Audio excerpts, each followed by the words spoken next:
Alors Nadia Benzakoul, c'est une comédienne qui est franco-marocaine, qui est née de parents marocains, qui a grandi à Paris. Alors moi, j'ai commencé par les études de droit. Et je suis arrivée vraiment à la fin de mon cursus. Et ma sœur m'appelle un jour et elle me dit, mais écoute, il y a Les Enfants Terribles, c'est une école professionnelle de théâtre qui ouvre ses portes et qui fait des portes ouvertes, pardon.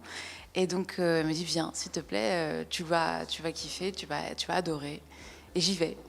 Et effectivement, elle a quitté le cours, sauf que moi, j'y suis restée. Et ensuite, j'ai rencontré Nicolas Lyotard, qui est un metteur en scène connu à Paris, qui notamment donne des représentations à la Colline, enfin, juste pour vous donner un peu un exemple, et qui m'a ouvert au théâtre public. Et là, j'ai vu qu'il y avait de belles créations, qu'il y avait un choix infini de genre, en fait. Et pourquoi se limiter finalement à ce qu'on connaît le plus communément possible, le théâtre qui fait rire? Non, c'est autre chose. Il y a une autre dimension. J'avais joué en fait Hedda Gabler, en fait, qui est un rôle fort puisque c'est quand même un grand nom du théâtre, Ibsen.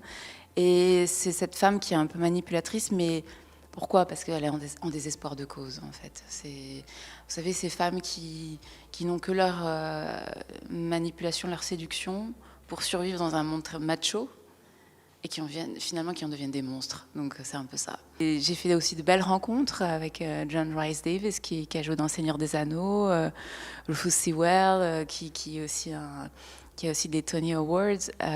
Et en fait, là, je jouais un rôle historique aussi de la femme adultère et qui est sauvée par Jésus. Celle qui...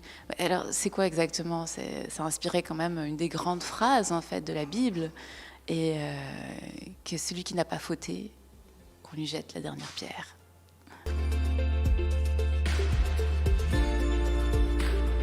C'est l'histoire quand même de Néron, qui est en fait empereur romain, et qui commence en fait une autre ère de l'Empire romain, celle de la décadence.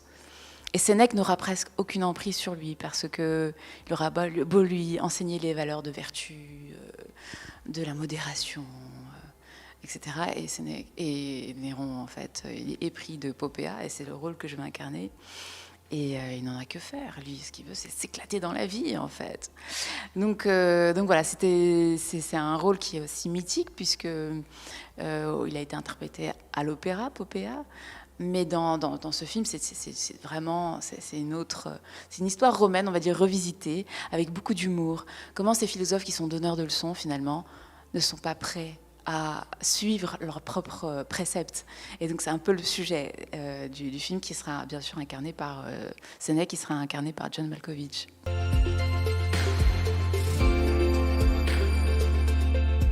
Colosseum, c'est une histoire, c'est une série qui est produite par History Channel, qui a entre autres produit Vikings, etc.